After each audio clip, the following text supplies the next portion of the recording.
창세기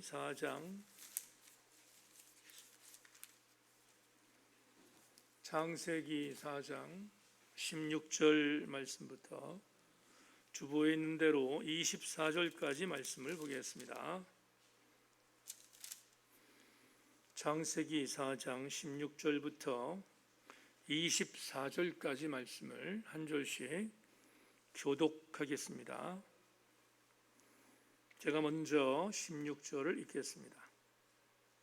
가인이 여호와 앞을 떠나서 에덴 동쪽 놋 땅에 거주하더니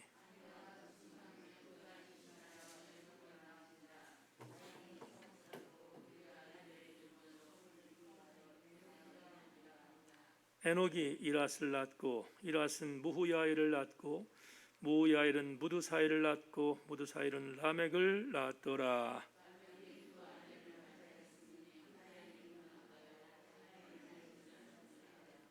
아다는 야발을 낳았으니 그는 장막에 거주하며 가축을 치는 자의 수상이 되었고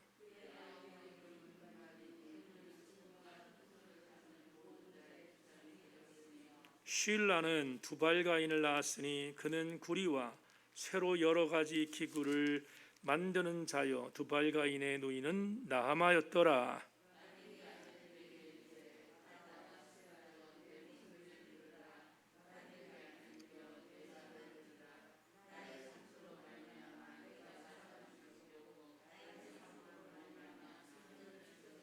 같이 합니다. 가인을 위하여서는 벌이 700일치인데 라막을 위하여서는 벌이 77배이리로다 하였더라.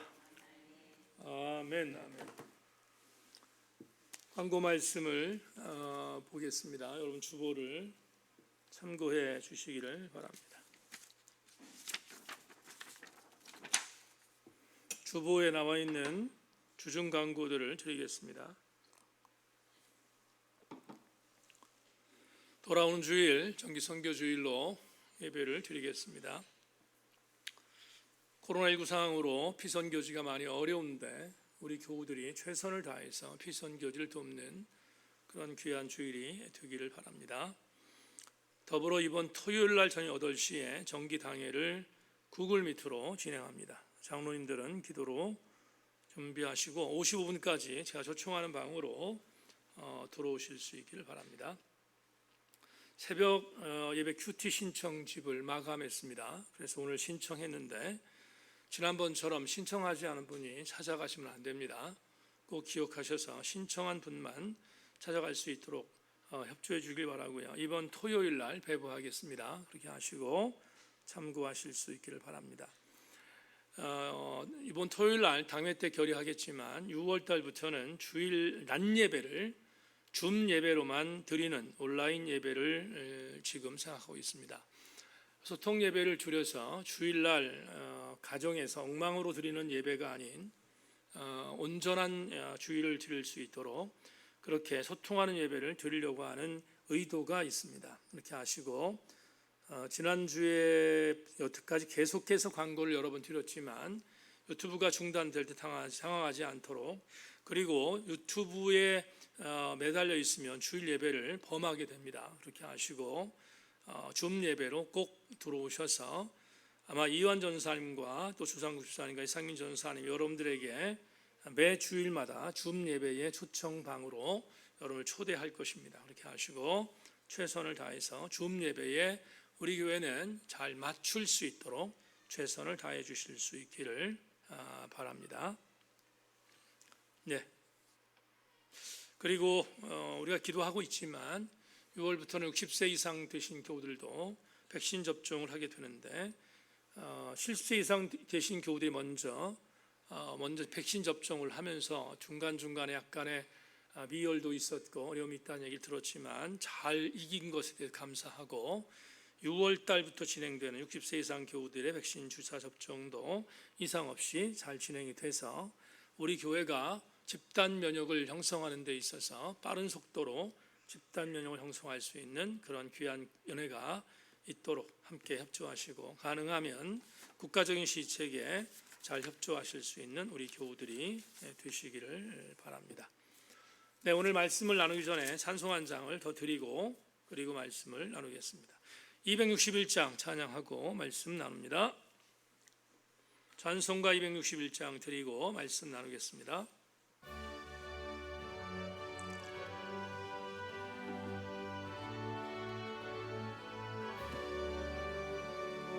이 세상의 모든 죄를 맑히시는 주의 보혈, 성자 예수 그 귀한 피 찬송하고 찬송하세.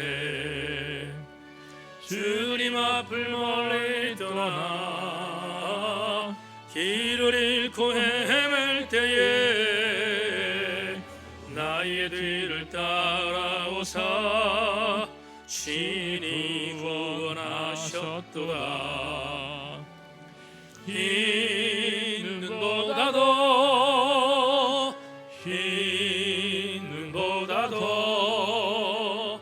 주의 흘리신 보혈로 희게 씻어 주옵소서.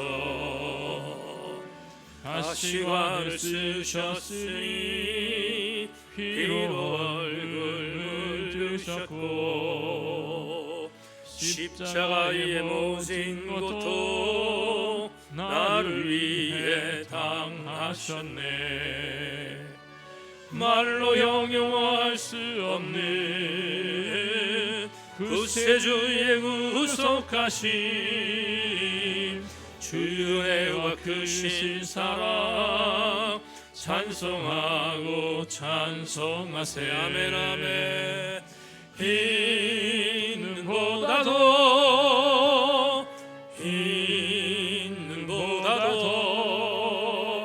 주의 흘리신 보혈로 희게 씻어 주옵소서.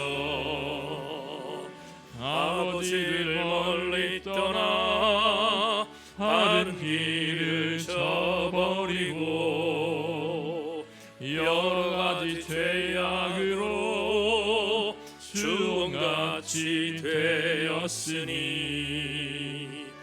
물 같은 것 가지고는 씻을 수가 아주 없네.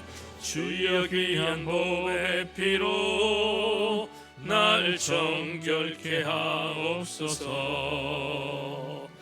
흰 눈보다도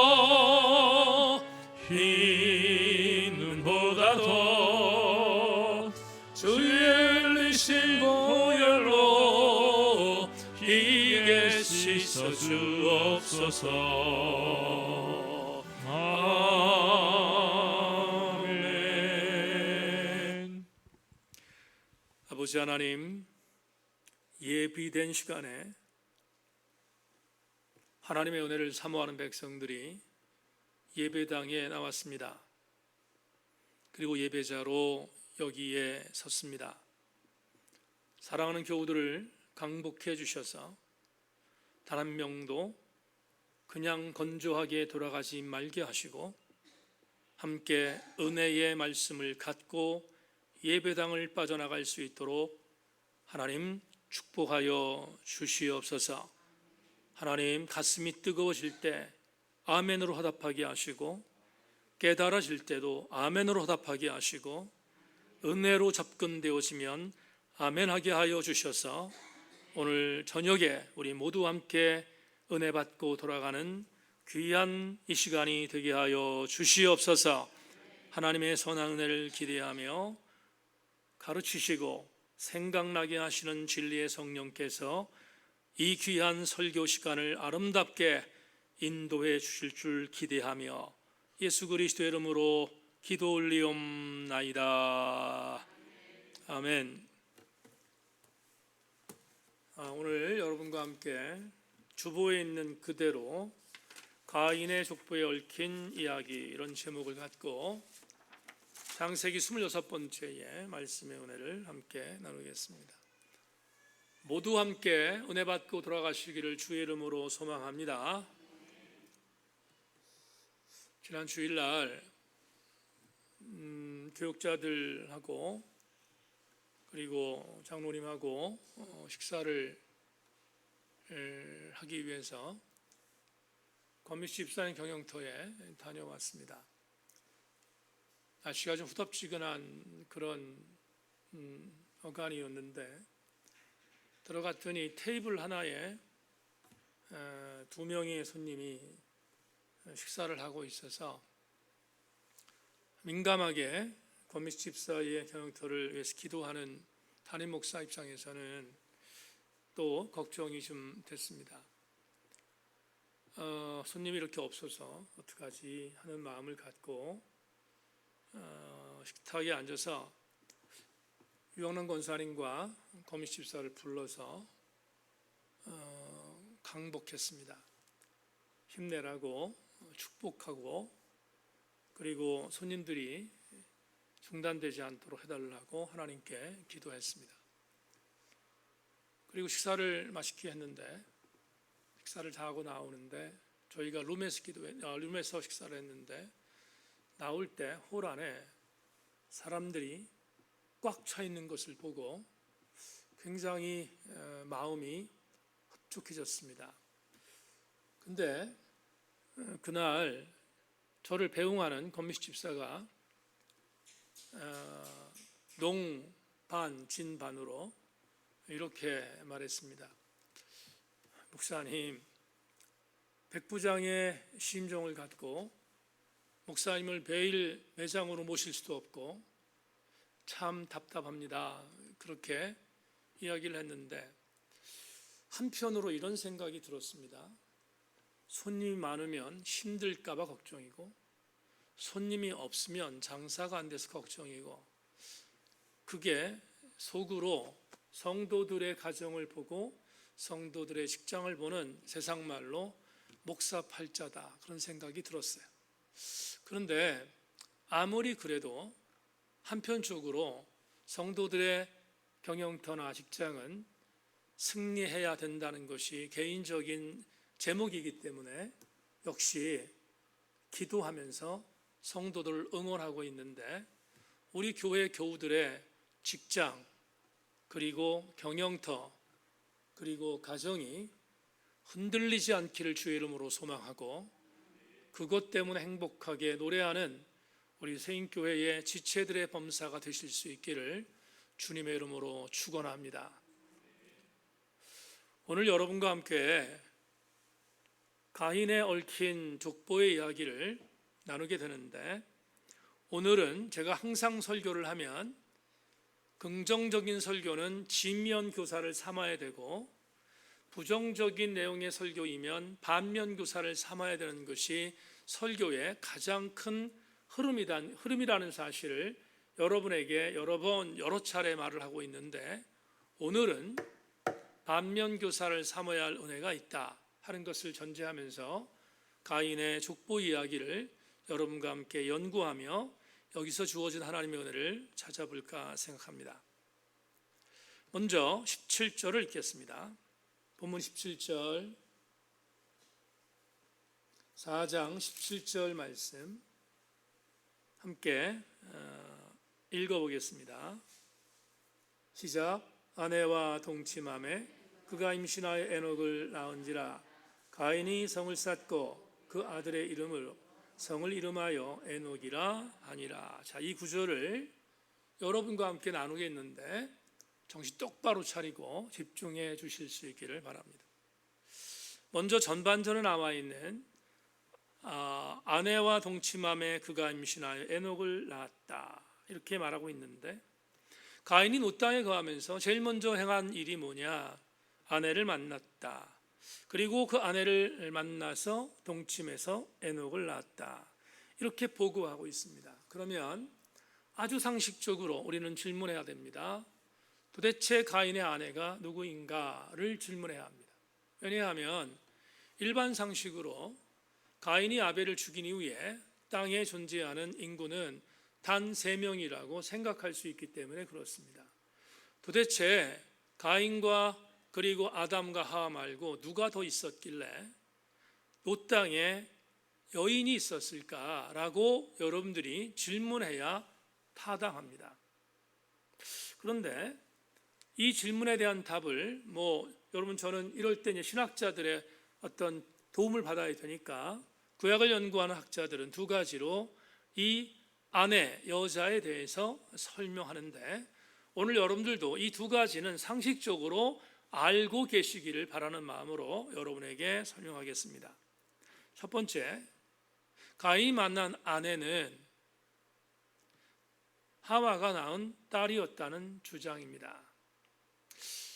이게 무슨 말인가? 창세기 5장 4절을 보겠습니다. 창세기 5장 4절 자막 보지요?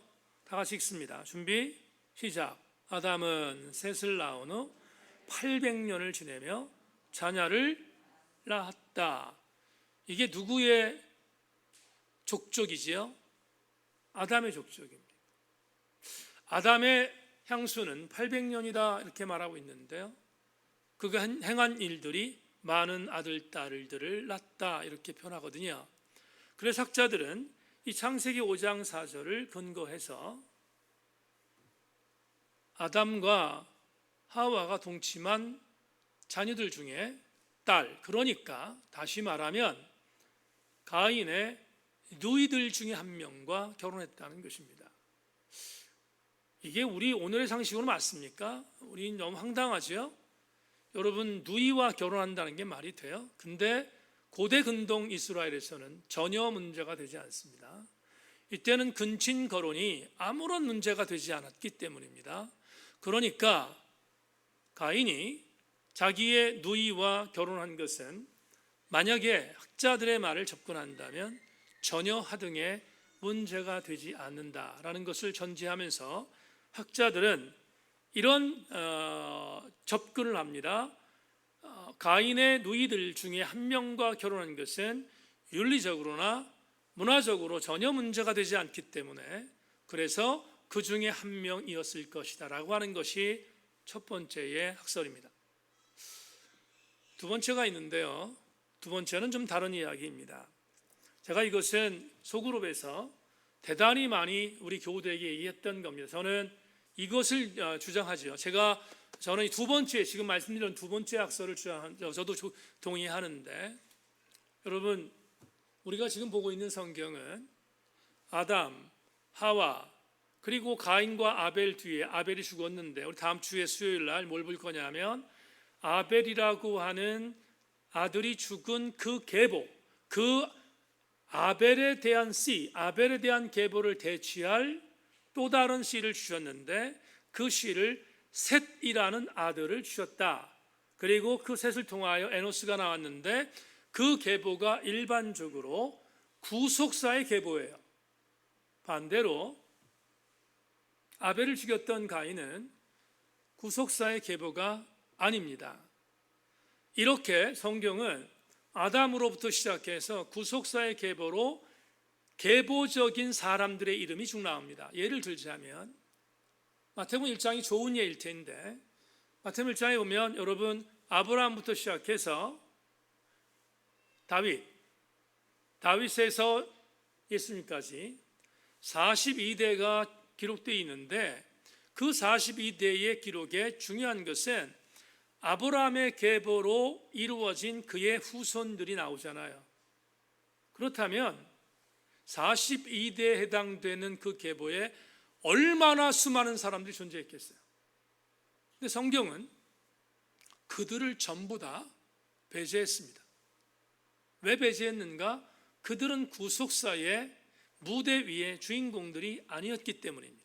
마찬가지로 오늘 창세기에 지금 창세기 4장은 여러분 다시 조금 어렵지만 창세기의 저자는 4명의 저자가 있다라고 말씀을 드렸, 4명의 저자는 아니지만 4가지의 저자들의 군이 있다 이렇게 말씀을 드렸는데, 지금 창세기 4장은 J 기자, 야위스트라고 하는 이 기자가 이 내용을 편집한 것이기 때문에 J 기자라고 하는 이 사람은 이 사람이라고 말해도 되고요, 이 부류는 구속사에 해당되는 인물만 기록했다 이 말이에요. 그래서 구속사에 탈락된 사람들은 창세기 안에 기록되지 않습니다. 그렇다면 다른 말로 표현하면 창세기 안에 구속사의 계보 안에 탈락된 수많은 사람들이 있었을 것이다. 그래서 그 수많은 사람들의 그 부류 중에 한 명의 여인이 가인이 동침한 여자일 것이다 라고 해석하는 것이 두 번째 해석입니다. 자, 여러분, 제가 여러분들에게 굉장히 많지만 두 가지만 말씀드렸어요. 이유는 뭐냐 하면 이 두 가지가 주리적인 해석이고요. 어떤 걸 선택하든 간에 그건 독자의 몫입니다. 그러나 이광록 목사는 전자가 아니라 후자를 지지한다라고 말씀을 드렸으니까 여러분들이 그렇게 이해하기를 바랍니다. 단 한 가지 드리고 싶은 말씀이 있습니다. 어떤 게 정답인가? 전자인가 후자인가? 항상 이럴 때 말씀을 드리는데 목사는 정직해야 되는데 모릅니다. 어떤 게 정답인지 어떻게 알아요? 알 수 없습니다. 다만 선택하는 것뿐입니다. 그런데 더 중요한 것이 있습니다. 어떤 것이 정답인지에 대해서는 중요하지 않아요. 중요하지 않습니다. 그럼 왜 중요하지 않은가? 이 족보는 가인의 족보이기 때문에 그렇습니다. 다시, 가인의 족보는 구속사에서 탈락된 족보입니다. 여러분, 대단히 유감스럽지만 가인의 족보는 성경에서 바로 여기 딱 한 번 나옵니다. 다른 데 나오지 않아요. 왜 나오는가? 가인의 족보는 탈락됐기 때문입니다. 오늘 이제 증명해 가겠지만 이 가인의 족보가 얼만큼 위험한 족보인지에 대한 부분들을 지금부터 여러분과 함께 나누기를 원합니다. 자, 제이 기자, 이 지금 창세기 4장을 쓴 제이 기자는 가인의 족보를 그냥 소개한 것입니다. 다시 다음 주에 수요일 날 보겠습니다. 단 2절이지만 다음 주 수요일 날 셋과 에노스가 나오는데 이 계보는 대단히 중요한 계보예요. 왜냐하면 이 계보를 통하여 예수 그리스도가 탄생하기 때문에 그렇습니다. 그렇다면 오늘 우리는 가인의 계보를 통해서 반면교사를 삼아야 할 내용을 찾는 것이 중요하다. 그래서 제가 설교의 서두에 반면교사를 삼을 것을 찾자고 말씀드린 이유가 바로 여기에 있습니다. 자, 한번 진도를 나가 보겠습니다. 17절 후반절부터 19절까지 자막을 통해서 여러분 따라오십시오. 제가 읽겠습니다. 가인이 성을 쌓고 그의 아들의 이름으로 성을 이름하여 에녹이라 하니라. 에녹이 이랏을 낳고 이랏은 무야엘을 낳고 무야엘은 무두사엘을 낳고 무두사엘은 라멕을 낳았더라. 라멕이 두 아내를 맞이하였으니 하나의 이름은 아다요 하나의 이름은 실라였더라. 자, 여기서 이제 따라오십시오. 재미없지만 그러나 이걸 알아야 되기 때문에 여러분에게 말씀을 드립니다. 가인이 한 여인과 함께 동침하여 낳은 아들이 에녹이라 했습니다. 여기 에녹은 나중에 나오는 주님과 300년 동안 동행했던 에녹이 아닙니다. 동명이인의 에녹입니다. 다시 가인이 낳은 아들 에녹입니다. 그런데 이 에녹이 누구를 낳냐? 이랏을 낳았다 이렇게 말하고 있어요. 따라오십시오. 이랏은 누구를 낳는가? 무야엘을 낳았다 이렇게 말씀하고 있죠. 무야엘은 무두사엘을 낳았고요. 무두사엘은 라멕을 낳았다. 제가 오늘 여러분에게 가장 중요하게 여길 이름이 라멕인데 라멕을 맨 마지막으로 제가 설명하겠습니다. 근데 이 마지막으로 소개되어 있는 라멕은 두 여인과 함께 아들을 낳습니다. 여러분, 라멕은 좀 소상히 기록되고 있죠. 라멕이 두 여인을 취했는데 그 두 여인의 이름이 나와요. 아다와 실라라고 하는 여인을 취했다. 그런데 아다를 통해서 야발과 유발을 낳았다 이렇게 말하고 있고요. 실라를 통해서는 두발가인을 낳았다 이렇게 말합니다. 따라오셨죠? 여기까지 두발가인을 낳았다. 다시 정리합니다. 여러분들에게 이해 폭을 돋게 정리합니다. 가인은 에녹을, 에녹은 이랏을, 이랏은 무야엘을, 무야엘은 무두사엘을, 무두사엘은 라멕을, 라멕은 야발과 두아를과 그리고 두발가인과 딸 하나를 낳는데 나하마라는 딸을 소개하고 있습니다. 본문이 여기까지 얘기하고 있으니까 여기까지 여러분들에게 말씀을 드립니다. 자, 그런데 17절 한번 보죠. 17절 다시 한번 보겠습니다. 바로 잡겠습니다. 17절 후반절을 보면 가인이 성을 쌓고 그의 아들의 이름으로 성을 이름하여 에녹이라 하니라 이렇게 있는데, 이렇게 보면 주어가 가인으로 되어 있어요. 근데 히브리 원문에는 그렇게 되어 있지 않습니다. 정정하겠습니다. 여러분, 이걸 어떻게 정정하냐면 이렇게 되어 있어요. 에녹이 주어예요. 에녹이 성을 쌓았으며 그 자신의 이름을 따라 그 도시의 이름을 에녹이라 하였더라. 그러니까 여러분, 에녹이 성을 쌓은 사람이에요. 가인이 성을 쌓은 사람이 아니라 에녹이 성을 쌓은 사람입니다. 왜 이게 중요한지를 설명합니다. 우리는 일반적으로 가인이라고 하는 사람이 롯 땅에 거하면서 성을 쌓았다라고 해석하는데, 그렇지 않다는 거예요. 성을 쌓았다. 누가 쌓았다? 가인이 쌓은 게 누가 쌓았다고요? 에녹이 쌓았다. 이렇게 말합니다. 근데 이 성을 쌓았다는 것이 중요하기 때문에 그렇습니다. 자, 그럼 제가 이제 오늘의 언어로 바꿀게요. 오늘의 언어로. 아다가 낳은 야발은 뭐 했던 사람이냐? 뭐 했던 사람인가? 가축을 치던 사람이었어요. 그래서 오늘 여러분 본문에 뭐라고 되어 있어요?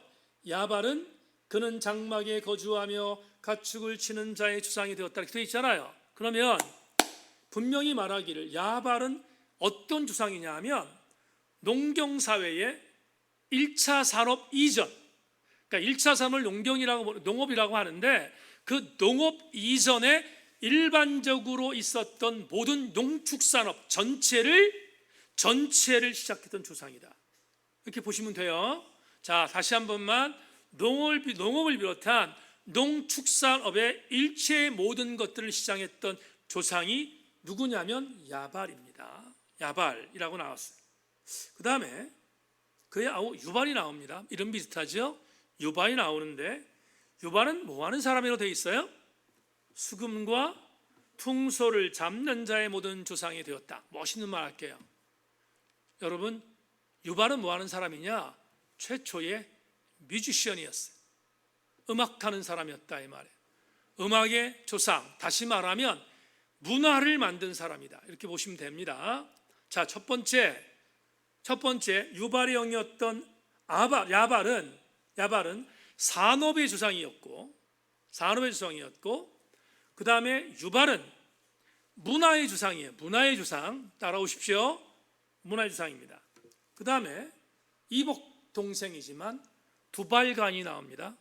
두발간이 뭐 했던 사람이라고 되어 있습니까? 성경이 이렇게 말합니다. 그는 구리와 쇠로 여러 가지 기구를 만드는 자였다. 그러면 구리와 쇠로 여러 가지 기구를 만들었다는 게 뭘까? 이건 여러분 기계 문명이잖아요.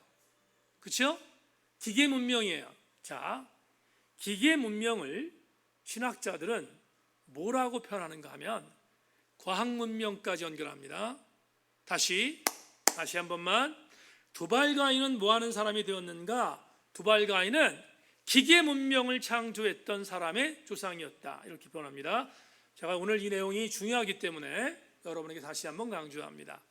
첫째 아들은 산업의 조상, 둘째 아들은 문화의 조상, 셋째 아들은 기계 문명의 조상입니다.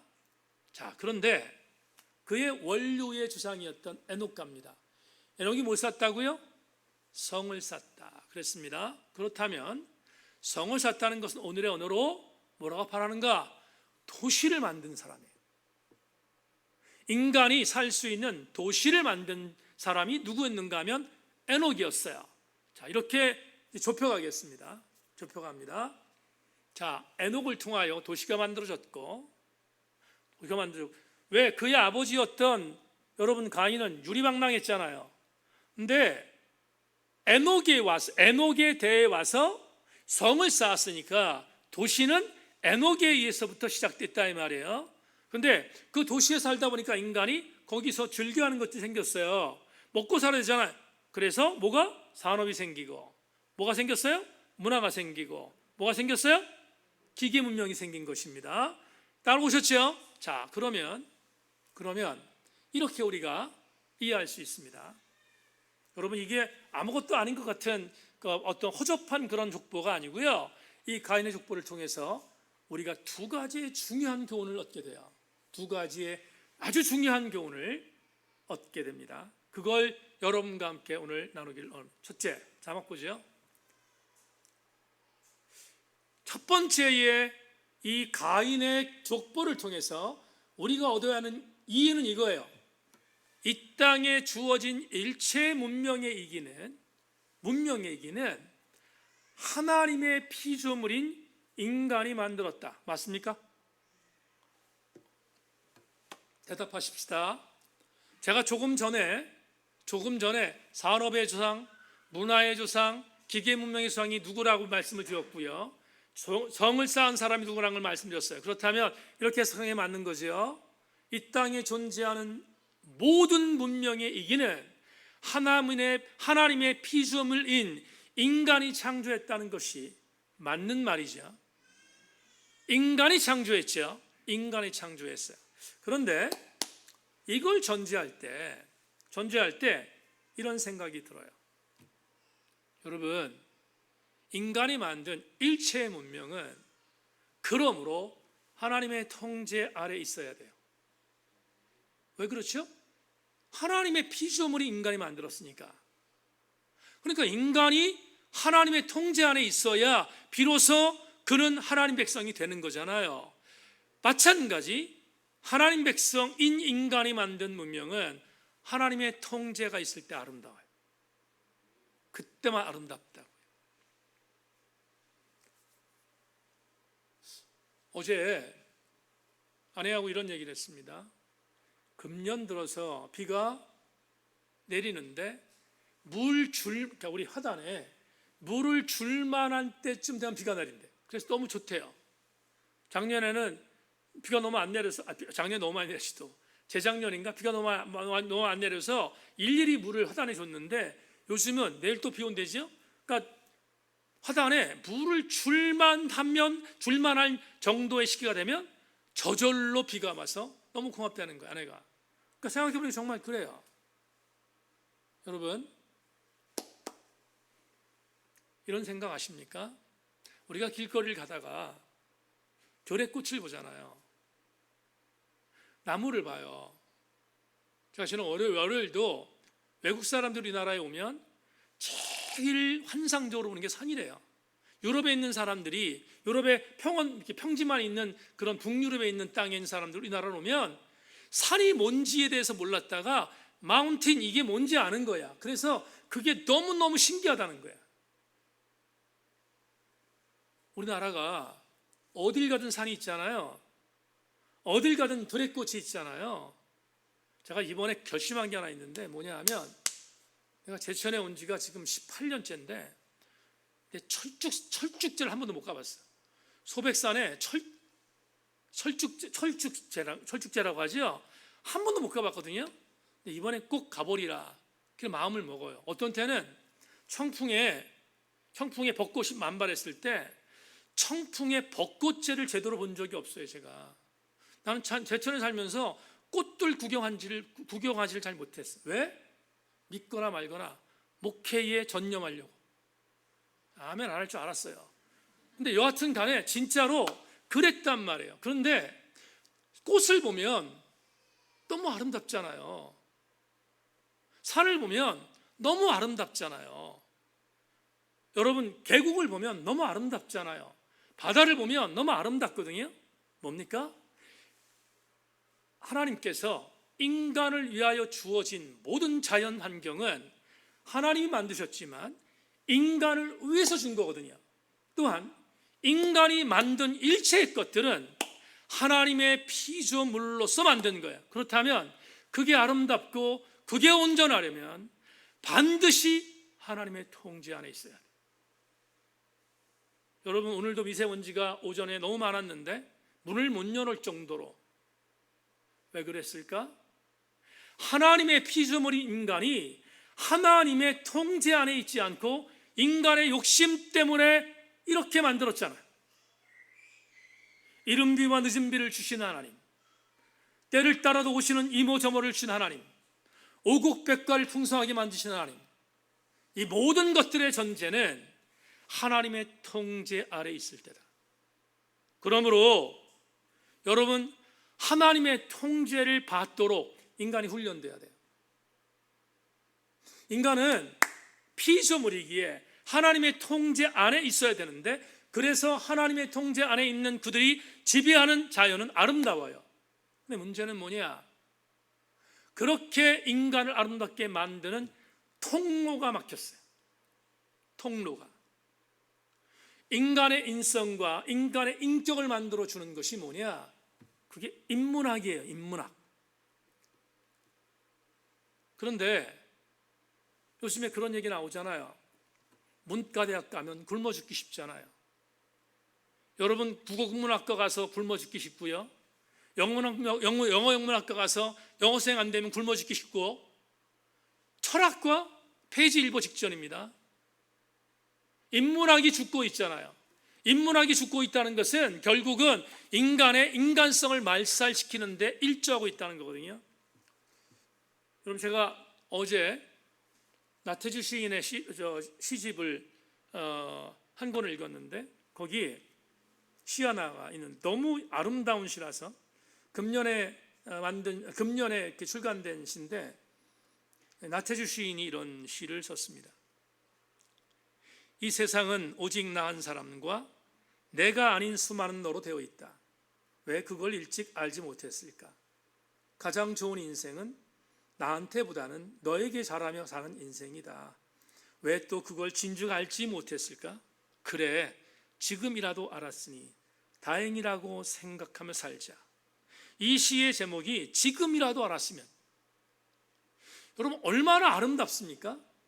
얼마나 우리 인성에 대한 부분을 아름답게 만들어주고 있습니까? 그런데 이걸 무시하잖아요. 이 길을 막아버렸어요. 이 길을 하는 사람은 굶어 죽기 십상이야. 항상 강조하지만 나태주 시인이 크리스천이거든요. 근데 이 시인이 그런 얘기했어요. 어떤 얘기했는가 하면, 내가 시심이 끝나는 것, 나이가 70이 넘으신 분인데 내가 시심이 끝나는 것은 절망이다. 여러분, 지금 우리가 살고 있는 시대는 대단히 무서운 시대입니다. 왜냐하면 하나님의 피조물 인간이 하나님의 통제를 받지 않도록 부추기는 시대이기 때문에 그래요. 다시 강조합니다. 이 땅에 만들어진 모든 일체의 문명의 이기는 하나님의 통제 안에 있을 때만 안전하다. 그걸 오늘 우리는 가인의 족보를 얽힌 그들의 어떤 내용들을 보면서 알게 됩니다. 두 번째, 이렇게 같이 연결되는데 장학 보세요. 그러니까 그렇게 돼야 되는데, 그러니까 하나님의 통제 아래에 있어야 되는데, 오늘 가인의 이 족보를 보면 무서운 게 나와요. 문명은 하나님의 피조물이 만들었지만 인간 스스로가 만든 작품들이에요. 그래서 인간이 교만해지기 시작했어요. 인간 스스로가 만들었다는 거예요. 하나님의 도움이 없이 우리가 만들었다는 거예요. 그렇게 변질된 게 오늘 우리가 살고 있는 시대다 이 말이에요. 그래서 위험한 것이다. 여러분, 이런 것 보십시다. 조금 전에 얘기했는데, 산업, 문화, 기계 문명, 인간이 발전시키고 있어요. 인간이 발전시키고 있어요. 엄청나게 발전시켰어요. 근데 발전의 끝이 뭐냐? 이것입니다. 우리가 있다는 거예요. 우리가. 하나님이 한 게 아니라 우리가 있다는 거예요. 대단한 위험 신호입니다. 내가 했기 때문에, 인간이 했기 때문에 인간이 하나님을 무시합니다. 제가 몇 주 전에 설교를 통해서도 말씀드렸고, 제가 서평을 쓴 글에도 있지만, 유발 하랄이라고 하는 히브리 대학의 철학자가 이렇게 말했다고 하죠. 제가 그 내용을 다시 한번 인용했는데, 고대인들이 신을 의지하는 이유는 순전히 자기네가 살고 있는 세상을 통제할 수 없었기 때문이다. 그러나 지금은 그런 통제력이 인간에게 있기에 신이 필요 없을 뿐더러 인간이고 신이 될 수 있다는 근거인 셈이다.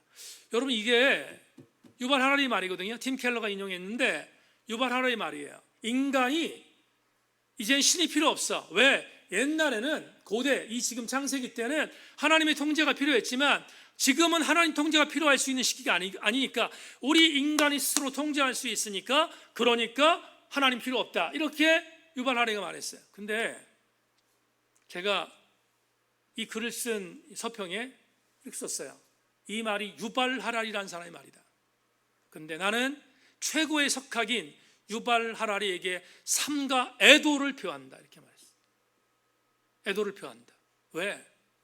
하나님의 통제가 없어도 된다는 그 사람, 하나님께서 이제는 우리의 통제의 주권자가 아니라 우리가 신이야, 그러니까 하나님은 존재하지 않아도 돼 라고 말하는 유발하라리가, 여러분, 게이예요, 게이. 그가 동성애자라고. 하나님의 통제를 받고 있지 않으니까 그렇게 주장하는 사람부터가 랜덤으로 살잖아요. 랜덤으로. 얼마나 무시무시한 이야기입니까? 하박국서에 보면 예언자 하박국이 앞으로 이런 시대가 올 거야 라고 예언한 무시무시한 말씀이 있습니다. 자막 보세요. 새긴 우상은 그 새겨 만든 자에게 무엇이 유익하겠느냐? 부어 만든 우상은 거짓 스승이라. 만든 자가 이 말하지 못하는 우상을 의지하니 무엇이 유익하겠느냐? 나무에게 깨라 하며 말하지 못하는 돌에게 일어나라 하는 자에게 화 있을진저 그것이 교훈을 베풀겠느냐? 보라, 이는 금과 은으로 입힌 것인즉 그 속에는 생기가 도무지 없느니라. 혹자가 은으로 입히고 금으로 입혔는데 생기가 없는 것이 뭐냐? 요즘 여러분, 이게 뭐라고 표현했냐면, 저는 그 혹자가 말했던 이 말을 대단히 주목해서 봅니다. 혹자가 이게 컴퓨터래. 설득력 있지 않습니까? 지금 우리는 컴퓨터의 노예가 되어 있잖아요. 컴퓨터의 노예가. 제 친구 목사가 지금 차를 하나 사려고 차를 보고 있습니다. 그 친구는 좀 부유한 그런 친구라서 뭐 교회의 어떤 여건에 따라서 차를 구입하지 않고 본인이 갖고 있는 물질을 갖고 차를 구입하려고 하는데, 그 친구가 좋은 차를 사려고 한대요. 근데 알아봤는데 얼마 전에 얘기를 들어보니까 요즘 차는 가만히 서 있다가 옆에서 확 누가 이렇게 서들어오면 확 돌리는 그런 오토매틱 시스템이 있다는 그런 차들이 나온대죠, 요새. 믿어야 되는지 말아야 되는지 모르겠지만 그런 차 나온대요. 우리 우정재 장로님 그런 차인가 요즘에 구입하셨으니까. 하여튼 그런 차가 나온다는 거예요. 얼마나 여러분 기계문이 발달했습니까? 얼마나 엄청난 그런 모든 시스템입니까? 근데 말입니다, 그 안엔 생기가 없대요. 생기란 말은 하나님 주시는 기운이잖아요. 그게 없다니까? 여러분, 하나님이 주시는 기운이 없는 일체의 물건은 우상입니다. 근데 우상은 어떤 일이 벌어지죠? 인간을 통제하지 못하게 만드는 괴물 중에 괴물이잖아요. 하나만 더 볼까요? 로마서 1장 21절. 하나님을 알되 하나님을 영화롭게 아니하며 감사하지도 아니하고 오히려 그 생각이 허망하여지며 미련한 마음에 어두워졌나니 스스로 지혜 있다 하나 어리석게 되어 썩어지지 않은 하나님의 영광을 썩어질 사람과 새와 짐승과 기어다니는 동물 모양의 우상으로 바꾸었느니라. 얼마 전 4월 초파일 지났는데 안타깝기 그지없는 것들이 너무 많습니다. 제가 얼마 전에 친구들 모임이 있었는데 사찰 쪽에 이렇게 가게 돼서 갔어요. 거기에 4월 초파일을 기념해서 그 뭐라 그러죠? 이렇게 등을 쫙 달았는데, 대웅전을 중심으로 해서 가장 앞에 있는 것은, 그날 얘기 들었는데 대웅전 중심에 있는 등이 제일 비싼 게 얼마냐면 5천만 원이래요. 그리고 내려가겠죠. 쫙 내려갑니다. 근데 그 등에 이렇게 쓴 글들을 보니까 우리로 얘기하면 너무 천박한 것들이에요.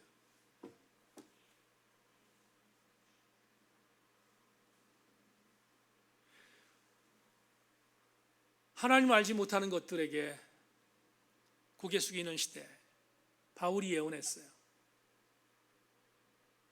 하나님을 알지 못하는 것들, 뭐지요? 저는 이렇게 생각해요. 인간이 만든 우상들이다. 인간이 만든 우상들을 섬기는 날이 온다. 얼마나 여러분 지금 뻐저리게 우리가 느끼고 있습니까? 여기까지가 여러분 22절까지 해석입니다. 마지막으로 23절부터 24절, 오늘 설교의 마지막 가장 중요한 부분입니다. 24절을 읽겠습니다. 23절, 24절 다 같이. 라멕이 준비 같이 읽어보겠습니다. 시작. 라멕이 아내들에게 이르되 아다와 실라여 내 목소리를 들으라. 라멕의 아내들이여 내 말을 들으라.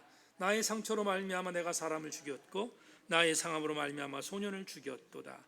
가인을 위하여는 벌이 7배일진데 라멕을 위하여는 벌이 77배 이르다 하였더라. 참 설명할게요. 마지막 계보로 나오는, 가인의 마지막 계보로 나오는 사람이 누구예요? 라멕입니다. 그런데 라멕이 여인 2명을 취했다고 했습니다. 근데 오늘 본문에 이 라멕이 2 여인을 불러요. 자기 아내들을 불러요. 부르면서 2가지를 자랑합니다. 뭘 자랑하는가? 첫째, 내가 누구든지 나에게 상처를 입힌 자는 내가 죽여버렸다, 이렇게 말합니다. 이게 지금 라멕의 노래, 이게 여러분 그 신학자들이 말하기를 라멕의 노래라고 합니다. 이거를 이 구절을 23절 24절 라멕의 노래라고 하는데요. 근데 이 라멕의 노래에서 첫 번째 라멕이 자랑하는 게 뭐냐면 나에게 상처를 입히는 모든 자를 내가 죽여버렸다라고 아내들에게 자랑합니다. 두 번째, 기야말 일이죠. 뭡니까?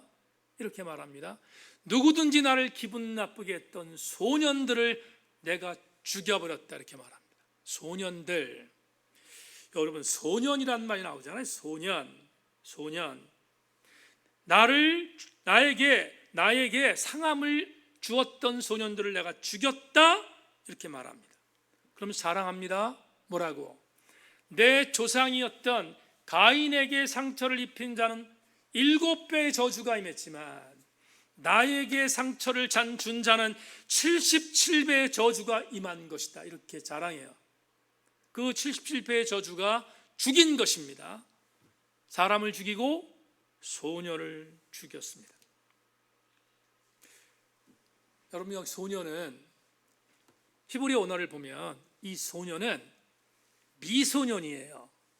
미소년, 아직 완성되지 않은 아이예요.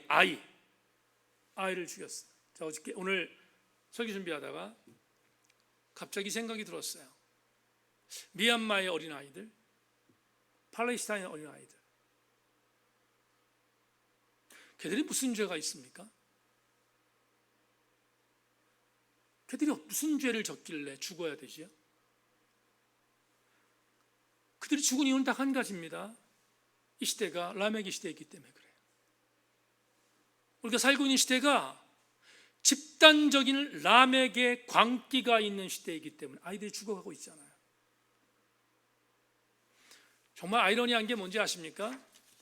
팔레스타인에 엄청난 폭격을 퍼붓던 이스라엘. 여러분, 우리는 성경에서 이스라엘 연구하니까 이스라엘 편이 돼요. 이스라엘이 무슨 짓을 하든 이스라엘을 하나님의 섭리라고. 그건 정말 웃기는 얘기거든요. 그렇지 않습니다. 이스라엘이 지금 엄청난 죄를 짓고 있다는 사실을 우리는 그냥 기독교인이라는 생각 때문에 유대인들 두둔하는 일들이 있는데 그건 정말 정신 차릴 일이에요. 네타냐후가 왜 죽였습니까? 왜 팔레스타인에게 그 폭탄을 던졌습니까? 자기 정치적인 부분에 있어서의 핀치에 몰린 것을 이기기 위해서 아니겠어요? 아이들이 죽었어요. 저는 이스라엘 총리가 라멕과 같아요. 무서운 사람 아닙니까? 이스라엘은 2차 세계대전 때 가장 엄청난 피해를 당한 민족이에요. 그렇다면 그것을 반면교사 삼아서 정말로 평화를 위해 살아야 될 게 이스라엘이 아니겠어요? 예루살렘이 뭡니까? 평화의 도시라는 뜻이잖아요. 근데 평화의 도시에서 폭탄을 날려? 이게 말이 됩니까? 말 안 되거든요. 평화의 도시에서 폭탄을 던진다? 저는 아무리 생각해봐도 말이 안 돼요. 말이. 다시 한 번만. 여러분, 이 시대가 너무 라멕이 많아요. 왜 라멕이 많은가? 이유는 간단합니다. 하나님의 통제 안에서 벗어났기 때문이에요. 그렇다면 우리는 오늘 마지막으로 우리에게 주는 이 26번째 창세기 강의를 통하여 우리에게 주는 영적 레마를 받아야 합니다. 마지막으로 생각 보죠. 여러분 꼭 명심할 게 있는데요, 죄의 흔적은 반드시 답습됩니다. 가인이 저질렀던 죄는 후손들에게 답습되었습니다. 전병훈 목사가 가게에 흐르는 저주를 끊어라 라는 말이 아니에요. 이것은 그런 뜻이 아니에요. 여러분, 신앙생활은 개인적이고요, 철저히 인격적이에요. 그래서 죄의 조상이라 하더라도 내가 그 죄에 대한 부분에 민감을 갖고 돌아서면 하나님 나를 축복하시는 거예요. 그러니까 가게에 흐르는 저주를 끊어라는 것은 비성서적이에요. 성서적이지 않아요. 그런데 오늘 말씀드리는 게 뭐냐 이겁니다. 조상이 죄를 짓는 것을 보았던, 그것을 보았던 사람들은 그 죄를 모방하기 쉽다 이 말이에요. 죄에 대하여 답습하기 쉽다. 그러니까 밤연구사를 삼는 게 뭐겠어요? 사랑하는 교우들 모두가 내 사랑하는 자손들 앞에서 죄에 대한 흔적을 남기지 않도록 성결하게 살아야 되지 않겠냐 이 말이에요. 적어도 우리는 나도 모르게 죄의 답습이 이루어진다는 사실을 명심하고 정말로 죄의 흔적을 남기지 않고 죄에 대하여 민감한 성결의 은총을 남기기 위해 최선을 다하는 삶을 사는 것이 저와 여러분들이 오늘 걸어가야 할 길이다. 오늘 주시는 하나님의 은혜의 말씀이에요. 그러려면 명심할 게 있어요. 잊으면 안 되는 게 있어요. 내가 절대로 죄를 나의 자손들에게 답습시키지 않도록 만들기 위해서 내가 해야 할 일이 하나 있다. 그건 뭐냐? 맨 처음에 소리가 돌아갑니다. 한 가지입니다. 철저하게 하나님의 통제 안에 있어야 합니다. 하나님의 통제 안에 있으면 나는 죄를 답습시키는 죄의 삶을 사는 것이 아니라 자녀들에게 성결한 삶을 살도록 만드는 주인공이 될 수 있다는 것을 명심하고, 오늘 우리는 성결한 그리스도인 되기 위하여 한 가지 분명한 것, 주의 날개 아래 있기를 소망하고 주님에게 거하기를 소망하고 주님의 통제 안에 있는 우리들 되기를 주님의 이름으로 축원합니다. 시편 91편 1절 2절 읽고 기도하겠습니다. 시인은 이렇게 고백합니다. 지존자의 은밀한 곳에 거주하며 전능자의 그늘 아래에 사는 자여, 나는 여호와를 향하여 말하기를 그는 나의 피난처요 나의 요새요 내가 의뢰하는 하나님이라. 성도들이여,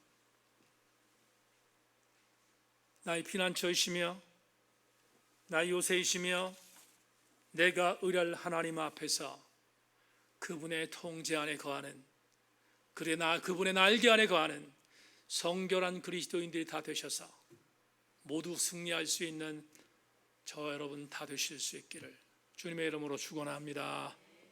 기도합시다. 하나님 감사합니다. 오늘 주의 은혜 안에서 하나님 말씀의 은혜를 나누었습니다. 내가 주님으로부터 만들어진 존재라는 사실을 인정하는 자는 언제나 주의 날개 아래 있어야 함을 명심하고 주님 안에 거하는 우리들이 되게 하여 주시옵소서. 우린 성결한 그리스도인들입니다. 성결인들 되게 하여 주셔서 하나님의 은혜 안에 거하는 우리 모든 세인 지체들 되게 하여 주시옵소서. 선하신 주의 은혜를 기대하며 예수 그리스도의 이름으로 기도 올리옵나이다. 아멘. 찬송한